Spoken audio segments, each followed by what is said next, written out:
Hi, last year at Chadwell Supply, we certified hundreds of people for the EPA certification section 608 in all types, type 1, type 2, type 3, as well as the complete exam for universal. Some of the questions that I get in class, though, seem to be a little bit concerning.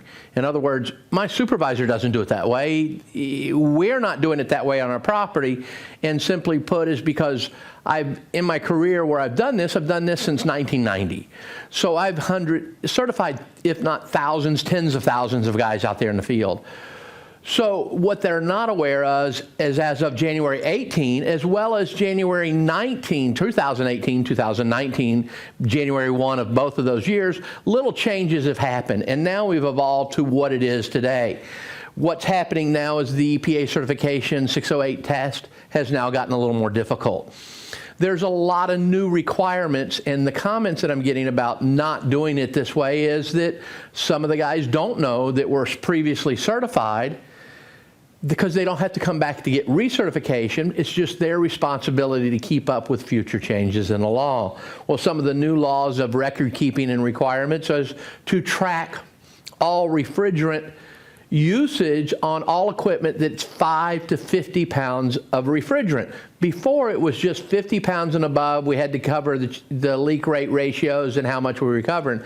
Now they want to know the amount that you recovered in each calendar month and then compile that, and they want it per day, per address. So not just, hey, we recovered 1 unit today. They want it from exactly the unit number, unit address, what we did. We recovered it into a jug. Now, we can reuse that refrigerant on our property. We can transfer the refrigerant as long as it's owned by the same owner. In other words, if we take the refrigerant out of Mrs. Bag of Donuts unit in apartment 102, I can transfer that refrigerant to Mr. Blueberry Muffin as long as the integrity of the refrigerant is in good shape. So, but occasionally we're going to get burnouts where we're not going to want to transfer it, but we have to do something with that refrigerant. So we're going to put it in our jug and send it off for reclamation.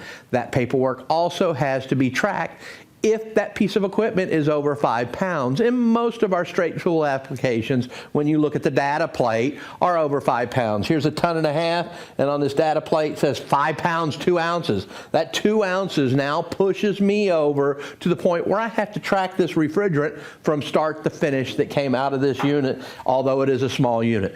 What you don't have to track as far as the reclamation is concerned is for refrigerators. But it is your responsibility to track that refrigerator. In other words, it's the person or the final person in the disposal chain. If you throw a refrigerator away, what a lot of people do is throw it in their bulk storage. If you do that, and the Johnny Jones hauling service comes around, hey, you got any appliance you want to throw away? Hey, we got a whole bunch of them, take them all. And if he's caught venting that refrigerant, he could say that the property took me down here. So to protect you, your property from liability, it's okay for Johnny Jones to take that and scrap it. But you need to get some sort of documentation that, hey, I'm giving this to you, understand that it's full of refrigerant.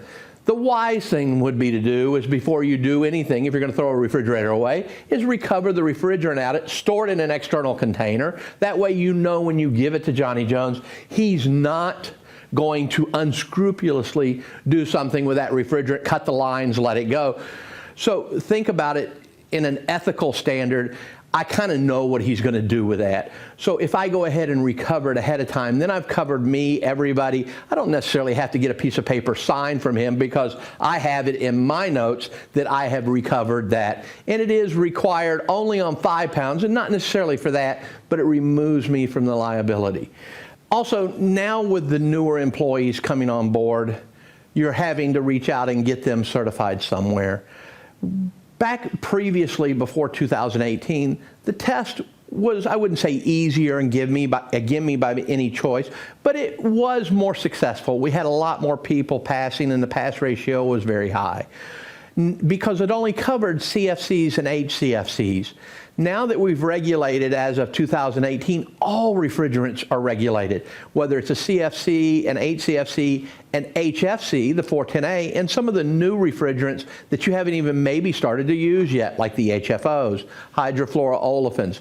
So now we have all these new test questions that now cover every one of these. Before it was kind of two groups. Now it's going to require, if you see somebody doing a prep class, such here at Chadwell Supply, before we could kind of get you through it. Now it's going to require these new employees to at least get the study manuals and prep manuals ahead of time. It's gotten a lot more difficult, and the prep class is just that, kind of prepping you. It doesn't give you an idea. It'll make it clear if you study and do some of the practice exams before you show up. I know that we have tracked it, and the people who do the practice exams and study ahead of time usually are about 25% more successful in passing than the people who just show up to the class and expect that they're going to pass. So don't take it for granted when you send your people, or if you're coming to the class, get the study manual ahead of time, prep ahead of time, and show up to the class well rested, because it is going to be a full day of instructions and hopefully get you through that certification.